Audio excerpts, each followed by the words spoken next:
Hello everyone, class 12th विषय Hindi RBSC पाठ संख्या फर्स्ट। डियर स्टूडेंट, आज हमने अपनी सेकंड बुक जो आपके पाठ्यक्रम में है पीयूष प्रवाह, ये आपके एग्ज़ाम में 12 नंबर की बुक आती है। ओके बेटा, इस बुक में 7 चैप्टर हैं, लेकिन अभी आरबीएससी का कुछ सिलेबस रिड्यूस किया जाएगा। वो अभी कंफर्म नहीं हुआ कि कौन कौन से चैप्टर आपके रिड्यूस होंगे। इस वजह से सर्जन में बेटा हमने लास्ट चैप्टर आपको ठेले पर हिमालय पढ़ा दिया। इसके बाद 3-4 चैप्टर बचे, वो मैंने अभी आपको स्टॉप करा दिए। अब हमने ये दूसरी बुक उठा ली है, अपनी पाठ्यक्रम की ये दूसरी बुक है पीयूष प्रवाह। ओके, इसका फर्स्ट लेसन है, आज हम फर्स्ट लेसन पढ़ेंगे, उसने कहा। ओके, इस चैप्टर के लेखक चंद्रधर शर्मा गुलेरी। ठीक है, चंद्रधर शर्मा गुलेरी हिंदी साहित्य के क्षेत्र में, ठीक है, कुशल संपादक, प्रबुद्ध निबंधकार और असाधारण कहानीकार के रूप में प्रसिद्ध हुए हैं। इनका जन्म सन 1883 ईस्वी में हुआ। हिंदी कहानी के उल्लेखनीय हस्ताक्षर हैं। इनका जन्म जयपुर में हुआ। वे बचपन से ही साहित्य प्रतिभा संपन्न थे। इनकी प्रतिभा का क्षेत्र खगोल, विज्ञान, ज्योतिष, धर्म, भाषा विज्ञान, इतिहास, शोध एवं साहित्य तक विस्तृत था। उसने कहा था हिंदी की प्रसिद्ध कहानी, ये उनके द्वारा लिखी एक उनकी बहुत प्रसिद्ध कहानी है, जिसका प्रकाशन सन 1915 में हुआ। इसके अतिरिक्त उन्होंने सुखमय जीवन, बुद्धू का कांटा आदि कहानियाँ भी लिखी। कछुआ धर्म, मारेसी माई कुठाऊ उनके निबंध कला के प्रतिमान हैं। उन्होंने मासिक पत्र समालोचक का संपादन किया। वे नागरी प्रचारणी सभा काशी के संपादक मंडल में भी रहे। 39 वर्ष की अल्प आयु में ही उनका निधन हो गया। 39 ईयर्स की आयु जीकर ही इनकी मृत्यु हो गई थी। 1883 में चंद्रधर शर्मा गुलेरी का जन्म हुआ। 1922 में इनकी मृत्यु हो गई थी। कहानी है बेटा उसने कहा। ठीक है, उसने कहा यह कहानी बेटा सन 1914 से 1918 की पृष्ठभूमि पर लिखी गई एक मार्मिक कहानी है। ये कहानी लेखक ने सन 1914 में लिखी थी। ठीक है, जिसका कथानक, ये कहानी प्रेम, त्याग और कर्तव्यनिष्ठ को केंद्र में रखकर बुनी गई। अर्थात इस कहानी को प्रेम, त्याग और कर्तव्यनिष्ठ को केंद्र में रखकर बुना गया। अमृतसर के बाजार का दृश्य, बालक बालिका का बाल सुलभ निश्चल प्रेम, महायुद्ध का वातावरण और लहना सिंह के आत्मोत्सर्ग आदि के वर्णन में गहरा मनोवैज्ञानिक पुट। यह कहानी प्रारंभिक चहल पहल से लेकर प्रेम और कर्तव्य के विकट पथ को पार करती हुई मृत्युशैया पर समाप्त होती है। देखिए, यह कहानी बचपन के प्रेम को लेकर, प्रेम के चहल पहल को लेकर, प्रेम और कर्तव्य का विकट पथ पार करती हुई मृत्यु की शैया पर समाप्त होती है। यह उत्सर्ग प्रेम वेदना जनित नहीं, ठीक है, यह उत्सर्ग प्रेम वेदना जनित नहीं बल्कि कर्तव्य की प्रसन्नता है। आंचलिक शब्दों के साथ साथ यथार्थ वर्णन व उत्कट भाव व्यंजना से यह कहानी हिंदी साहित्य की विशिष्ट धरोहर बनी। ठीक है, देखिए इस कहानी में उसने कहा कहानी में बेटा लहना सिंह को नायक के रूप में चित्रित किया गया है। ठीक है, लहना सिंह है वो कहानी के नायक हैं। ठीक है, किशोरावस्था में उसकी अमृतसर के बाजार में एक लड़की से भेंट होती है।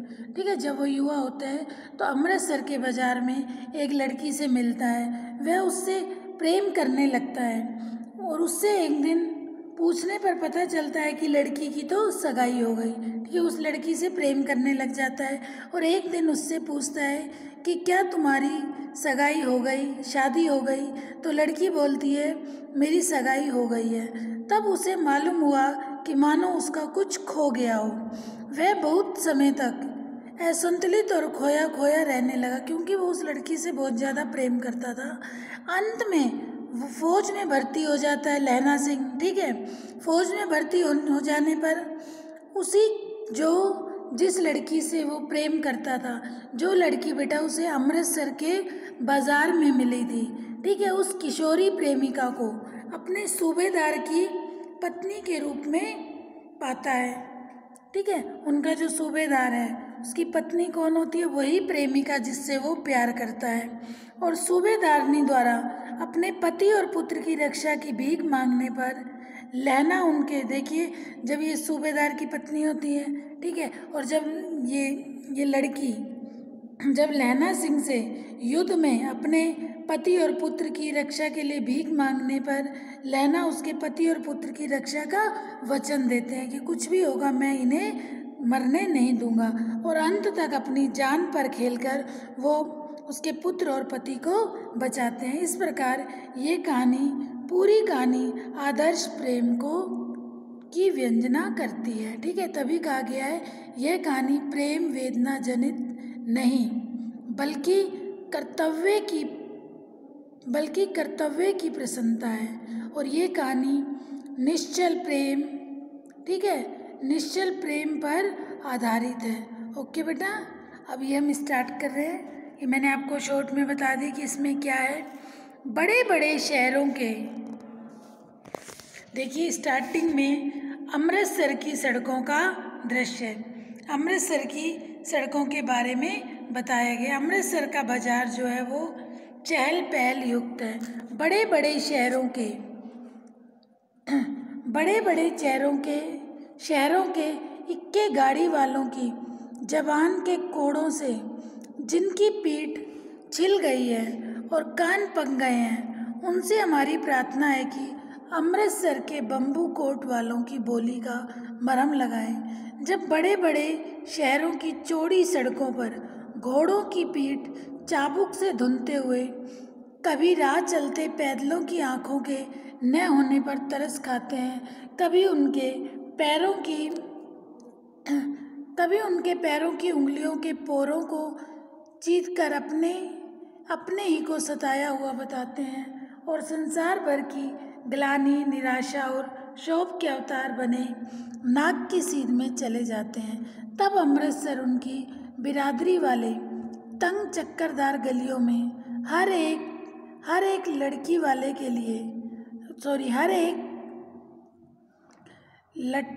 के लिए ठहर कर सब्र का समुद्र उमड़कर बचो खालसा जी, हटो भाई जी, ठहरना भाई जी, आने दो लाल जी, हटो बाचा कहते हुए सफ़ेद फोटो खच्चरों और बतकों, गन्ने और खोमचे भोरे वालों के जंगल में से राह खेते हैं। क्या मजाल की जी और साम बिना सुने किसी को हटना पड़े।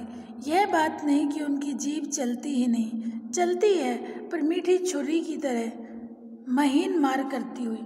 यदि कोई बुढ़िया बार बार चुनौती देने पर भी लीक से नहीं हटती तो उनकी बचनावली के ये नमूने हैं।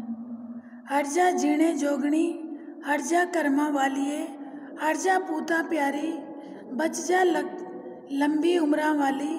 समष्टि में इनके अर्थ हैं कि तू जीने योग्य है, तू भाग्यशाली, क्योंकि पंजाब पुत्रों को प्यारी है, लंबी उम्र तेरे सामने है, तू क्यों पहियों के नीचे आना चाहती है। ऐसे बम्बू कोट वालों के बीच में होकर एक लड़का और एक लड़की चौक की एक दुकान पर आ मिले। देखिए स्टार्टिंग में इन पंक्तियों में लेखक ने अमृतसर के बाजार के चहल पहल युक्त बम्बू कोट वालों की मधुर बोली तथा अन्य बड़े शहरों के इक्के गाड़ी वालों से तुलना में मिठास से भरी हुई है। वे अमृतसर की सड़कों पर और चक्करदार गलियों में प्रत्येक राहगीर के लिए ठहरकर सब्र का समुद्र उमाड़कर बचो खालसा जी, हटो भाई जी, ठहरना भाई जी, तो कितनी मधुर आदि जैसे मधुर शब्दों का प्रयोग करते हुए दिखाई देते हैं। उनकी मधुर आवाज़ को सुनकर पैदल चलने वाले उनके लिए स्वतः ही रास्ता छोड़ देते हैं, ठीक है। और वहीं पे ही ऐसे बम्बू कोट वालों के बीच में होकर एक लड़का और एक लड़की चौक की एक दुकान पर आ मिले। उसके बालों और इसके ढीले सुथने से जान पड़ता था कि दोनों सिख हैं। वे अपने मामा के केश धोने के लिए दही लेने आया था और यह रसोई के लिए बढ़िया। दुकानदार एक परदेसी से गुथ रहा था जो शेर भर गीले पापड़ों की गड्डी को गिने बिना हटता न था। तेरे घर कहाँ है क्या? तेरे घर कहाँ है? मगरे में। और तेरे मांझे में? यहाँ कहाँ रहती है? अतर सिंह की बैठक में। वे मेरे मामा होते हैं। मैं भी मामा के यहाँ आया हूँ। उनका घर गुरु बाजार में है।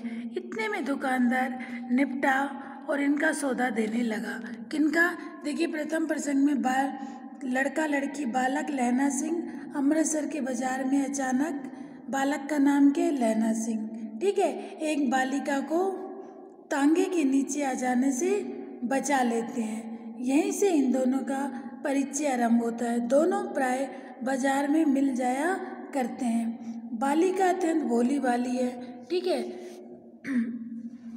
दूसरे दिन सब्जी वाले के यहाँ, दूध वाले के यहाँ अकस्मात दोनों मिल जाते। महीना भर यही चला। 2-3 बार लड़के ने फिर पूछा, तेरी कुड़माई हो गई क्या? तो उत्तर में वही धत मिला। एक दिन जब फिर लड़के ने वैसे ही हंसी में चिढ़ाने के लिए पूछा, लड़की लड़के की संभावना के विरुद्ध बोली, हाँ हो गई। कब? कल देखते नहीं, यह रेशम से कड़ा हुआ सालू। लड़की भाग गई। लड़के ने घर की राह ली। रास्ते में एक लड़के को मोरी के ढेकल दिया, एक छाबड़ी वाले की दिन भर की कमाई खोई, एक कुत्ते के पत्थर मारा, एक गोभी वाले के ठेले में दूध उड़ेल दिया, सामने नहाकर आती हुई किसी वैष्णवी से टकराकर अंधे की उपाधि पाई, तब कहीं घर पहुंचा। देखिए, पहले प्रसंग में क्या बताया गया कि यहाँ पे वो बालक लहना सिंह अमृतसर बाजार में अचानक बालिका को एक तांगे के नीचे से आने से बचा लेते हैं। यहीं से इन दोनों का परिचय आरंभ हो जाता है। किसका? लहना सिंह का और उस बालिका का, ठीक है। इन दोनों प्राय फिर बाजार में मिल जाते थे। बालिका बहुत ही भोली भाली है। उसके भोलेपन पर रींझकर बालक लहना उसे प्रेम करने लगता है। तभी वह लहना के द्वारा 2-3 बार पूछने पर तेरी कुड़माई हो गई क्या केवल धत कहकर चली जाती है।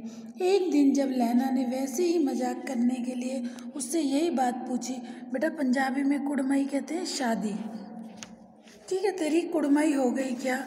एक दिन जब लहना ने उसे वैसे ही मजाक करने के लिए उससे यही बात पूछी तो उसकी संभावना के विरुद्ध उसे उत्तर मिला। उसकी संभावना, वो तो ये सोच रहा था कि अभी इसकी सगाई नहीं हुई, एंगेजमेंट नहीं हुई, और वो जवाब देती है तब उसकी संभावना के विरुद्ध बालिका अपना रेशमी शालू दिखाकर कह देती है कि हाँ हो गई। इतना कहकर फिर वो बालिका भाग जाती है और बालक लहना अत्यंत अस्थिर चित्त एवं व्यथित होकर अस्वाभाविक हरकतें करता हुआ, देखिए अस्वाभाविक हरकतें करता हुआ, क्या अस्वाभाविक हरकतें करता हुआ जाता है। देखिए, लड़के के घर की राह पकड़ी, रास्ते में लड़के को मोरी में धकेल दिया, एक छाबड़ी वाले की दिन भर की कमाई को धक्का मार दिया, एक कुत्ते के पत्थर मारा, एक गोभी वाले के ठेले में दूध उड़ेल दिया, सामने नहाकर आती हुई वैष्णवी से टकराकर अंधे की उपाधि पाकर घर पहुंचता है। अर्थात स्थिर चित्त से व्यथित होकर अस्वाभाविक हरकतें करता हुआ घर लौट जाता है। इसके बाद वे एक दूसरे से बिछुड़ जाते हैं। क्यों अस्वाभाविक हरकतें करता, क्योंकि उसे बेटा ये सब सुन के बहुत ज़्यादा दुख होता है। क्या सुन के दुख होता है कि उसकी एंगेजमेंट हो गई, क्योंकि जो लहना सिंह था वो उससे बहुत ज़्यादा प्रेम करता था और इसी बहाने वो रोज़ बाज़ार में मिलते थे। और जब उसने उससे पूछा कि तुम्हारी कुड़माई हो गई और जब उसे पता चला कि इसकी सगाई हो गई, तो ये सब सुनकर लहना सिंह को बहुत ज़्यादा क्या होता है, दुख होता है और वो फिर एक दूसरे से बिछड़ जाते हैं और उसके बाद वो काफ़ी समय तक वो एक दूसरे से नहीं मिले। ठीक है, तो आज बेटा मैं आपको ये इतना ही पढ़ाऊँगी। ओके, जितना पढ़ाया है इसे अच्छे से सुनना, समझना। ओके, पर डे की वीडियो पर डे आप सुनो, समझो। कोई भी डाउट हो बेटा, अपने डाउट्स को ज़रूर क्लियर कर लेना। ठीक है, अब देखिए उसने कहा, इस कहानी का जो शीर्षक रखा लेखक ने, ये बेटा मैं स्टार्टिंग में आपको बताना भूल गई। उसने कहा इस कहानी का जो शीर्षक है, ठीक है, ये चरित्र प्रधान कहानी का शीर्षक है जो अत्यंत संक्षिप्त, सार्थक और जिज्ञासात्मकता भरा हुआ है। ठीक है, जिज्ञासा युक्त है, जो पतित परायण पत्नी एवं वात्सल्यमयी जननी सूबेदारनी के कथन की ओर संकेत है, जिसका निर्वाह लहना सिंह प्राणपण से करता है। यह शीर्षक संपूर्ण कथानक का व्यंजक है। ठीक है, उसने कहा ये शीर्षक जो है अपने आप में बिल्कुल सही, सटीक और सार्थक शीर्षक है। ठीक है, उसने कहा, अब ये जिसका निर्वाह देख, किसने कहा, सूबेदारनी के कथन की ओर संकेत करता है और उसके कथन का निर्वाह बेटा जो लहना सिंह है वो सूबेदारनी के कथन का निर्वाह अपने प्राण देकर भी करता है। ठीक है, लहना सिंह प्राणपण से करता है। यह शीर्षक संपूर्ण कथानक का व्यंजक है। ठीक है, तो आज हम इतना ही पढ़ेंगे। ओके बेटा, जितना पढ़ाए उसे अच्छे से पढ़ लेना, बुक से पूरी चैप्टर की रीडिंग लगा लेना, बहुत इंटरेस्टिंग स्टोरी है। ओके, थैंक यू बेटा।